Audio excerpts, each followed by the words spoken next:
Hello, everyone, and welcome to the Spurs Up Show, the best Gamecocks podcast on the internet. Today is Tuesday, November the 3rd, 2020. On today's show, former Gamecocks football player Alex McGrath joins me as he does each and every single Tuesday as we talk about the bye week, the Luke Doty rumors that were circulating on social media late Sunday night. We also discuss the Texas A&M game, give our thoughts, the importance of this game as South Carolina starts the second half of this 2020 football season. A lot to get into here on a Tuesday. So, guys, sit back, relax, enjoy. It's all brought to you by our friends over at Upstate Movers Group. Guys, Upstate Movers Group, superior moving service. They bring care and attention other companies can't offer because they're just too busy maintaining trucks and profiting off of them instead of focusing on service. Guys, service is what separates Upstate Movers Group from the competition. So, guys, they're not a trucking company. They're a moving services company. They're also employee-owned co-op, so their movers are paid twice the industry average, and everyone on the crew is just as invested in the success of the project as you are. They also have dedicated professional crew members, and they offer black glove service, which means they offer end-to-end packing services, custom crating, and packaging for special items and cleaning services as well. Oh, by the way, guys, they were founded by Greenville natives and University of South Carolina alumni. So this is a Gamecock-owned business. Gamecocks helping Gamecocks. You know we're all about that here on the Spurs Up Show. Gamecocks helping Gamecocks. They offer 20 years of project management moving experience, and they can offer logistics and solutions that traditional moving companies simply don't have the skills for. Guys, if you're in the upstate, if you're in the state of South Carolina and you have any moving needs, be sure to check out the guys over at Upstate Movers Group. They're at upstatemoversgroup.com. That's upstatemoversgroup.com. You can also find them on social media at Upstate Movers Group. Again, guys, service is what separates them from the pack. I've had the opportunity to meet with these guys, talk with these guys over at Upstate Movers Group. Phenomenal people. And like I said, founded by Greenville natives, but more importantly, University of South Carolina alumni, especially if you're a Gamecock and you're in the upstate and you have any moving needs. I know right now this is a popular time of year to move. If you have any moving needs at all, because we all know, listen, I'm somebody, I hate moving. I hate the moving process. If there's anybody that can make my life easier, I'm going to hire them. That's exactly what Upstate Movers Group's going to do, because we all know that process can be very hectic. You're like, I don't want to forget anything. I don't want to break anything. And it's just a pain, to be honest. You don't want to have to do it. Give the guys over at Upstate Movers Group a ring. Be sure to check them out. They're on social media, like I said, at Upstate Movers Group. And you can also find them at their website. Be sure to give them a holler, upstatemoversgroup.com. Again, that is upstatemoversgroup.com. Be sure to check them out and tell them Chris from the Spurs Up Show sent you. The show is also brought to you by our friends over at Yardware. Guys, Yardware is a veteran-owned and operating company licensed by the University of South Carolina themselves, selling must-have Carolina yard and wall signs. Guys, these signs are made out of 12-gauge laser-cut steel, and they come in both garnet and black. Football season's in full swing. Christmas is right around the corner. Hey, we got Thanksgiving, then Christmas. We are creeping closer and closer. We're in the holiday season, basically. I know some of you right now, you've already got your trees up. You basically skipped Thanksgiving, right? You're just straight to Christmas, basically. But hey, again, the holiday season is here. We're all looking to buy people gifts. This is a must-have for any Gamecock fan. First things first, get one for yourself. But if you are holiday shopping, if you're shopping for somebody, a boyfriend, girlfriend, cousin, auntie, uncle, dad, mom, I don't care who it is, any Gamecock fan in your life, this is a must-have gift for them. And it's just a must-have piece for any South Carolina fan to have. You can order yours today at yardwaresigns.com. That is yardwaresigns.com. Again, guys, I have one in my studio. Like I said, these things are made out of 12-gauge laser-cut steel. The quality is really what stands out with these things. They're actually like heavy. They are really high quality. Again, you can put them anywhere. Put them in your yard. You can put them in your studio, your office, your man cave, your garage, your living room, your dining room. It is a really, really nice, high-quality piece that can fit really anywhere. And again, very affordable too, $34.95. You're not going to break the bank when you get one of these. And again, any Gamecock fan in your life, I guarantee you guys, you get this for them, they are going to absolutely love it. It is a must-have for every South Carolina fan. So again, you can order yours today, yardwaresigns.com. Also, check them out on social media. Be sure to follow Yardware. Be sure to follow Yardware Signs. But again, to purchase your sign today, there's no better time to act than now. Yardwaresigns.com. That is yardwaresigns.com. Be sure to check them out. Get your sign today and tell them Chris from the Spurs Up Show sent you. Finally, guys, the podcast is presented to you by our friends over at MyBookie. Guys, MyBookie, between the NFL, college ball, and MLB playoffs. There's no shortage of games to watch, and with thousands of lines available on all your favorite sports and events, you can turn your game day into payday with MyBookie. Guys, if you're the type of person who likes to back the big favorites, consider putting a couple in a parlay for a much bigger payout. Not only do parlays make meaningless games exciting, but more importantly, they give you a chance to turn ordinary bets into a real moneymaker. And guys, we're Gamecock fans. Don't forget about the underdogs. We know how it feels to be an underdog. Hey, South Carolina's the underdog this weekend, right? 7.5-point dog against Texas A&M. They've got a ton of value. There's a ton of value there. The thing about college football and the NFL is that the underdogs are never really dogs. Every team truly has a chance to win, and you do as well. Game spreads, championship futures, and player prop bets. It's never too late to get in on the action and start turning your sports knowledge into actual cash in your wallet. Guys, you can sign up today at mybookie.ag. That's mybookie.ag. And when you do, use the promo code Gamecocks. Again, that's mybookie.ag, promo code Gamecocks, to claim a deposit match dollar for dollar all the way up to $1,000. So, guys, what that means, you go to mybookie.ag, use promo code Gamecocks, you put in $1,000, they are going to match that deposit dollar for dollar. So you put in $1,000, they're going to match it with $1,000 free play, guys. And a free play is awesome. You put that money down, you lose. Guess what? It doesn't hit your account. No big deal. You win, you get the money. It is a win-win scenario, guys. It's a bonus designed to give you a little help and a head start on your winning season. Again, guys, that's mybookie.ag, promo code Gamecocks. Mybookie.ag, promo code Gamecocks for you to claim your bonus when you make your deposit. Stacked UFC cards. Hey, presidential prop bets. If you want to bet on the election tonight, do it over at mybookie.ag. There's a ton of fun stuff to bet on, all the major sports, much more. Sign up today to begin your winning season exclusively at MyBookie. Let's get it.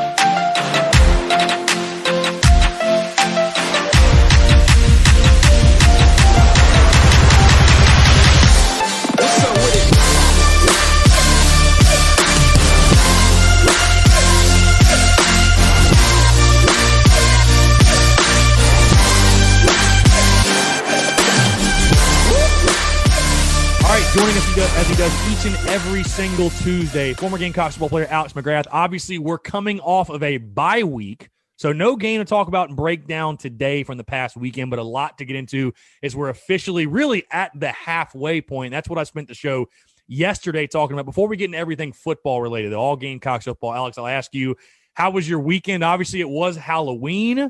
I'm sure you got to hang out with the kids. Maybe you ate some candy. How was your Halloween weekend, sir?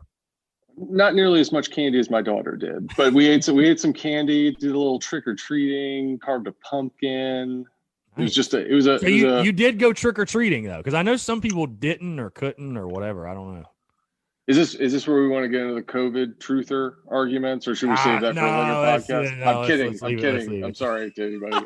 But no, we did. We kind of, like the street we live on, they kind of organized a nice, socially distanced, responsible, right, kind of trick-or-treating party for the kids. What did your kids dress up as? My daughter was a panda with a giant panda head, which was awesome, and my son was the dog. So a dog, really? Wow. A dog, a little puppy. But no, they had. Did you throw anything on, or no? You just kind of went as yourself? No. When is it? I'm a golfer. I'm a golfer for Halloween. I am what I am every weekend. I was comfortable. I think that's the best way I could say it. There you go, for sure. Well, let's talk a little bit, because obviously, again, there's no South Carolina game to break down over the weekend. By the way, because this struck me earlier this morning, I want to also remind you, because I think it's easy to forget, sir. When we talk next week at this time, it will be Masters Week. How does that make you feel? Very, very happy. I can't wait. I was sitting there thinking, I was like, oh my God, the Masters is next weekend. This is incredible. So no patrons. Obviously I'm from the area, no patrons, but it's just fantastic. If you're a golf fan, it's a great week. I know. It's a great week. Something great to look forward to. But anyways, there was a lot of football over the weekend. Again, no South Carolina football. Gamecocks on the bye week. And we talked all last week, what we wanted to see South Carolina improve on, work on, whatever. But I have to ask you, and we were talking about this a little bit off air. College football, as we know, makes no sense. 2020 makes no sense. And you see South Carolina beat Auburn, and then you see South Carolina get blasted by LSU. Mm-hmm. And then you see Auburn blast LSU and basically knock TJ Finley out of the game by halftime. Dude throws a pick six, looked terrible, had 2 interceptions.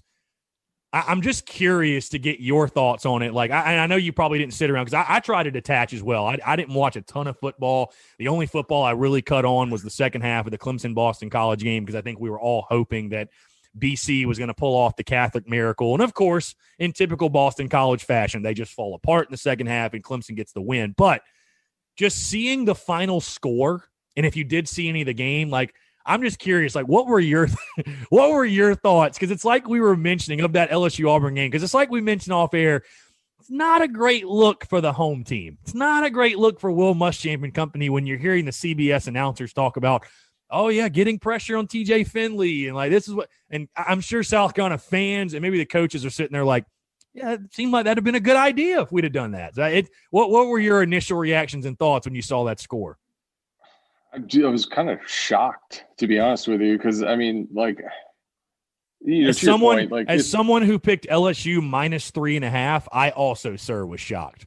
Yeah, I could see that. Yep, that's tough. But no, it was just shocking because I didn't think Auburn was any good. Yeah, and LSU like curb stomped us, but then at the same time, I didn't think they were very good, and I didn't see them losing by 37 points. Yeah, 48-11 was the final. At the same time, Auburn kind of did to them what we did to Auburn, where they just kept turning them over. Yeah. Because they decided to put pressure on a freshman quarterback in his first road start, which would have been a great game plan for us, but I don't know what I'm talking about.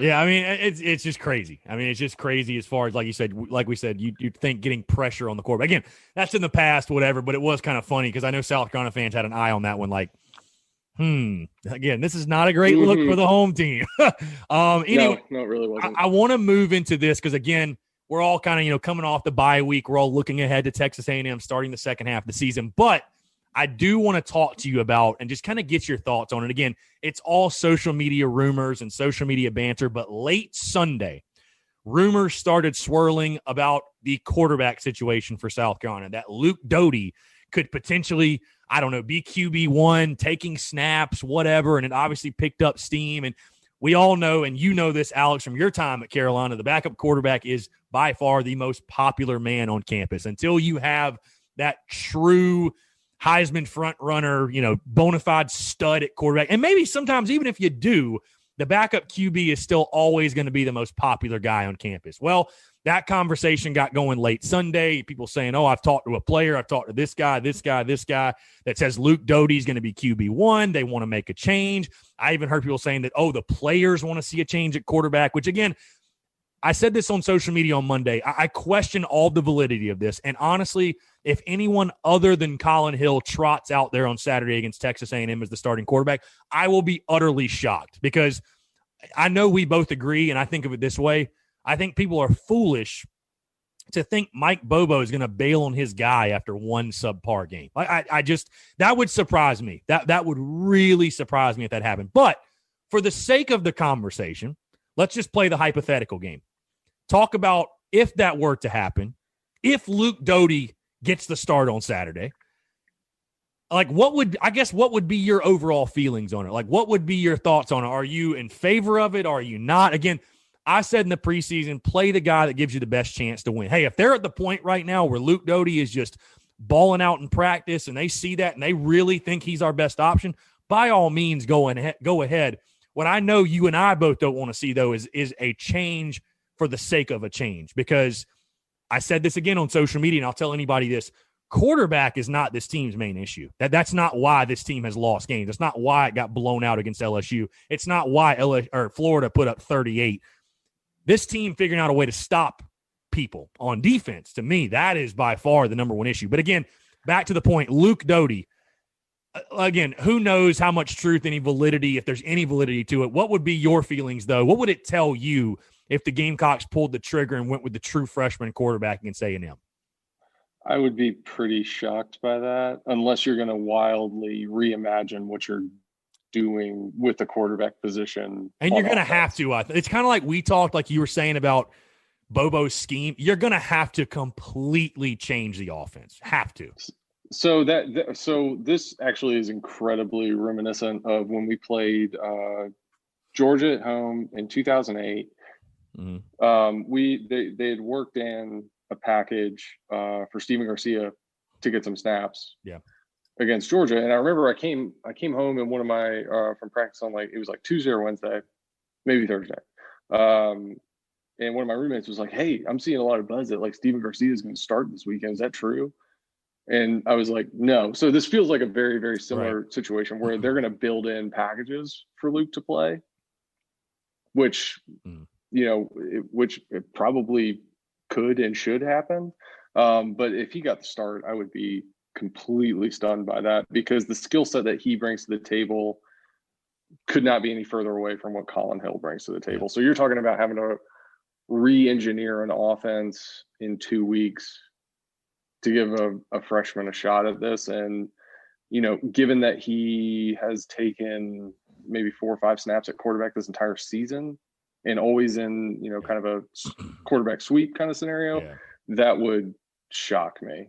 Yeah, I mean, again, I'd just be really surprised. And I understand. Again, that's the easiest thing to talk about. When things aren't going your way, it's always, the quarterback position gets way too much of the credit and also way too much of the blame. So, and I know there are limitations to Colin Hill and what he can do. We all see him, right? I mean, he's not fleet of foot. The sack numbers are way up, and I think pass pro obviously has to get a lot better. But, some of that falls on Colin Hill, holding on to it too long. He can't get outside the pocket. I understand the limitations. But, again, I just come back to number one. I mean, is Luke Doty really ready to take over this offense and run the offense and do what Bobo wants him to do?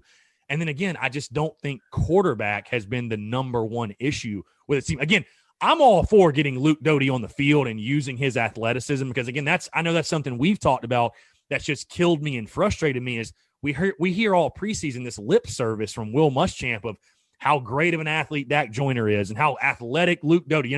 Supposedly he's the fastest guy on your football team, and he's not seeing the field. So, I'm all for getting him in there in packages, and I think that's probably a lot more realistic in regards to what to expect, because I agree with you. It would utterly shock me, again, if Colin Hill all of a sudden after the bye week is knocked off and you have Luke Doty as your starter. But, again, it's intriguing and the upside, and I wonder if this coaching staff would try to use it as a spark, if you will, because, again, I'm not sure if you heard the conversation I had with Patrick Davis on the show Monday. Again, Patrick Davis is just a fan, but he's a singer-songwriter. He knows a lot of people. He knows Darius Rucker. He knows a lot of boosters, a lot of people. And I asked him the question we've had on this show before, Alex. Do you think, just talking about Will Muschamp and the buyout, he thinks 110% they could pay it if they really wanted to.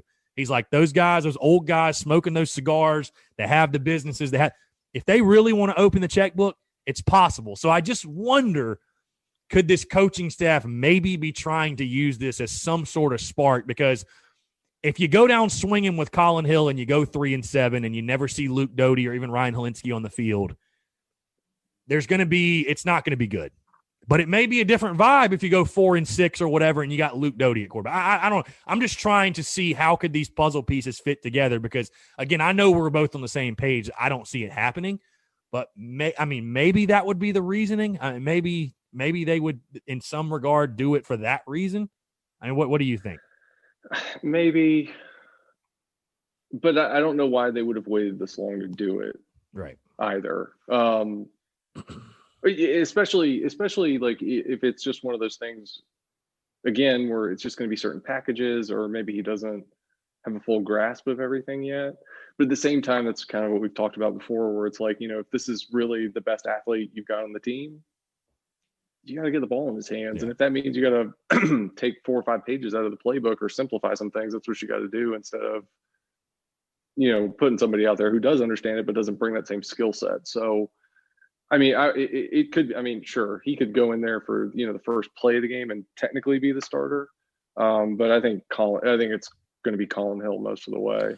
Yeah, and I do want to make one thing clear as well, is that I think for the long term for South Carolina, I think they need to have a guy like Luke Doty at quarterback. Like I just think in college football now, you can't have a statue back there. The defenses are just way too good. The defensive lines are way too athletic. And again, I said this before, when you're a school like South Carolina, just call it for what it is. You don't have 5-star linemen all over the place. You don't have 5-star wide receivers. I mean, you don't have that much talent to where you're just going to out-athlete people. You're just going to win one-on-one matchups all day long. You got to get creative. So I'm not opposed to, hey, Luke Doty being or Gunnar Stockton or whoever, these dual threat guys, these true dual threats being the long-term answer. But again, like you were saying, right now, is Luke Doty really ready? And then again, I just don't think Luke Doty is going to be the answer to everybody's prayers in the sense of turning this thing around. And Luke Doty don't play defense. He plays quarterback. Mm-hmm. So, but again, it is kind of funny because you relate it back to when you were playing, and it's like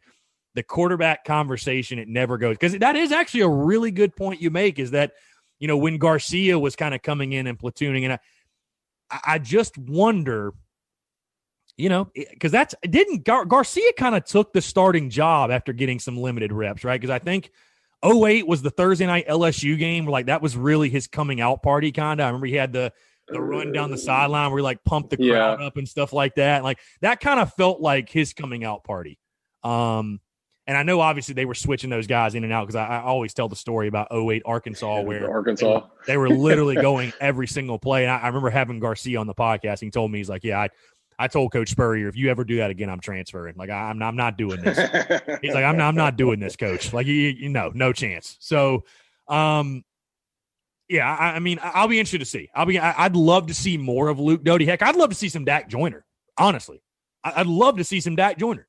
Get creative. That's one of the things I talked about going in the bye week. Be more creative on the offensive side of the ball. I mean, it's exactly what we've been talking about for weeks. And it's just look, if you're limited at receiver, but you got supreme athletes on the outside, just get the ball in their hands. You know what the bigger question is? Like a comeback on the outside, or it doesn't have to be like a cross over the middle. Throw them a screen. Do something. Just get the ball in those guys' hands. The bigger question to me is Mike Bobo willing to maybe step outside his comfort zone, expand his playbook a little bit? Because like you said, it's not going to make any sense to put Luke Doty in there and run the same offense you've been running. It just isn't. I mean, I'm not saying you got to go I still want to see a football team that runs the ball 110%, but you're not going to be under center nearly as much with a guy that runs a 4-3. You're just not. Is Mike Bobo going to be willing to not run his system, but cater his offense to the athletes he has available? That's my question. And I think that's the most important question. Because, again, if you're just going to inject Luke Doty and do the same exact thing, you're not getting the most out of that player, in my opinion. No, I 100% agree with you. And it's not that, you're all of a sudden going to be calling a bunch of QB keeps or, running a bunch of zone reads. It's really you get into a situation where the play breaks down. Can you make something happen?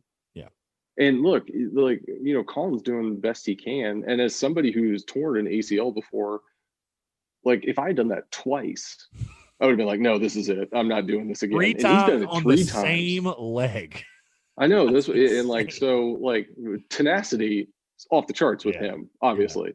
But, I'm not, and I wouldn't want Luke Doty to play just so we can just run with him. It's really about the athletic ability to get outside the pocket and make things happen when things break down. So it's not necessarily we just want to run options with Luke Doty. It's just how much the extension of that play, and when things can break down, can you make something happen? That's where all of that comes into play. And we just don't have that right now.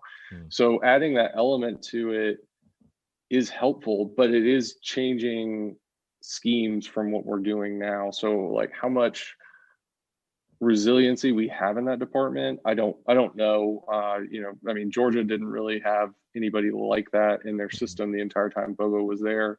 And I still go back to, and it still boggles my mind that, I'm comparing here, but, Bobo, Kirby Smart, Will Muschamp, we're all part of that same kind of Georgia contingency. And it still boggles my mind that, all of those Georgia coaches were sitting there for 2 years watching Justin Fields and Jake Fromm in practice and didn't go with Justin Fields. Yeah. But I know that's probably going to make a lot of Georgia fans sick, honestly. Which it should. I mean, it should. Look at what Fields is doing. I know. Heisman contender. Until Jake Bentley starts playing. Which is this weekend, by the way, ironically enough. Yeah. I want to move into, again, this game this weekend. South Carolina taking on Texas A&M. And, again, I'm going to do a full breakdown later in the week, obviously, of the Aggies and stuff like that as we normally do. But we all kind of know what they've got to offer. Ranked 7th in the country right now, which feels a little high to me. I'm not going to lie. That feels a little high for A&M. But either way, top 10 team coming to town, coming to Williams-Brice for a night game at Willie B. Kellen Mond, Jimbo Fisher, we all know about those guys. Just talk about more so. I'm not going to ask you necessarily about the X's and O's and the inner workings of this game, but the importance of this one. Because I look at this game, Alex, and again, these are your last 5. A&M at home, at Ole Miss, Mizzou at home, Georgia at home, at Kentucky. You're 2-3 right now. And I said before the season, 5-5 or better to me should be the minimum expectation. Like if you want to sit there and look me in the face and try to justify, hey, we're building this program, we're headed in the right direction, whatever, despite anything I've ever said or anyone said. If you can get to 5-5 or better, I said, you know what? I'll at least, be able to just take that, whatever it is, whatever. To me, this one almost feels like the Tennessee of the second half of the season, in the sense that before the season, I said that the Tennessee game was a must-win as far as setting the tone and getting off on the right foot. And because, heck, I look at the first half of the season, and I'm like, man, if you'd have just beat Tennessee, keeping everything else the same, if you'd have just beat Tennessee and you were 3-2 at the break instead of 2-3, I think the entire outlook of your season different. I just think the perception of it is completely different. And I just think if you're going to have a successful second half of the year, I'm not saying that, Texas A&M, that's a tough game for sure. They're a good football team, but you got to go on the road, a tricky one, to Ole Miss. And I think we're both very concerned about that one. Mizzou is playing better football. Kentucky is Kentucky. They've got that stingy defense, and Carolina has never played well in Lexington. Then Georgia's Georgia, right? So I just feel like, and again, the spread has come out. The Gamecocks right now sitting as a 7.5-point underdog at home. Maybe it's not quite as much a toss-up as Tennessee was, but I don't know, Alex. Just talk about your feelings on this game, where it ranks for you as far as importance, because I just think, again, if you're going to try to go on a run here in this second half of the season, at minimum, you have got to put on a good showing and protect your home field in some capacity. If you go out there and get blown out again like you did against LSU, start drafting up the resignation letter from Muschamp, basically. It's just these are these opportunities at home. You got to protect your home field and find a way to get the job done. To me, I think this is a really, really important game for South Carolina. Again, especially you're on national TV, you're in the spotlight yet again. What do you do with it? Where does this game sit for you? How do you view this game against A&M? It's a tough game. A&M's a really good team, and they've got fourth year guy at quarterback. Yeah. A lot of talent. They do have a lot of talent. I will give them that for sure. Much better than he has previously. They got a lot of confidence coming in. So you look at it as like, can we win this game? Absolutely. I think certainly we have the talent to compete with Texas A&M. Anything less than a W is not going to get the job done right at the end of the day. So if we lose by 3, what it doesn't. No, there's no moral victories. Like we've said before, there are no moral victories. Just like we said for Auburn, there are no moral victories. I agree with you 110% there. You got to find a way to get the dub. Again, I know A&M's a really, really good team, but also here's the other thing. We haven't even talked about this: the streak. You've lost 6 in a row to these guys. You've never beaten them. I just don't know as a program, again, that you can sit there and look me in the eyes with a straight face and say, this program is headed in the right direction when you have a 7-game losing streak to someone. I don't care who it is, the best team or the worst team. You've got a 7-game losing streak to Texas A&M. That's bad. That's just, there's no way to sugarcoat that. So no. I think getting that monkey off your back, that's another huge storyline in this game as far as just finally breaking through against these guys. Because I think what's so frustrating about this series, South Carolina's had their chances against A&M. I know last year was a blowout, but really every other game, it's been down to the wire. And for whatever reason, Carolina hasn't made the plays, or they've given the game away in some capacity. I think breaking that streak is of utmost importance for this team and this program. I agree. Yeah, no, I totally agree, because you got to be able to compete with the big dogs. And you got to show that you can compete with the big dogs. And, knocking off Georgia and Auburn the last 2 years is great, but it's a sustained success or consistency in that program where you're going to be competitive every single week that I think everybody's really looking for. And, sure, being competitive being competitive puts you in a position to where, those W's are more attainable than, us sitting here spinning a roulette wheel, wondering which team's going to come out of the tunnel on Saturday. Is it going to be guys that played Auburn, or is it guys that played LSU? Yeah, and that's what scares me too. And not to spoil my prediction or anything, but the biggest thing, because I agree with you, I think South Carolina could win this football game, but is it Jekyll or is it Hyde? Which team can you trust South Carolina to show up and play their best football game on this stage against A&M? Again, the game being at home certainly helps. I know it's a COVID crowd, it's 20%, but either way, South Carolina just seems to play better at home. I was having this conversation with somebody, and we were kind of joking. They were like, yeah, I don't know why. It seems like every road game I go to for Carolina, they play bad. And I'm like, we've just never been a good road team. No offense to the teams you were on, but we've always done much better, it feels like, at least at the friendly confines. And maybe that's true for every team. I don't know, but I think the game being at home certainly is an advantage. But again, which team shows up? Can you trust South Carolina to show up under the lights in a big-time matchup? Because, again, unfortunately, I know you beat Auburn, not taking it away, but still, for the most part, these moments are where Will Muschamp teams have not shown up for whatever reason. Going back to the Doty rumor, the other piece of that is concerning to me from a which team shows up standpoint is that this was called for by the players. And again, it's all rumors. So it's but if true, but hypothetically, just to have, if true, that's concerning.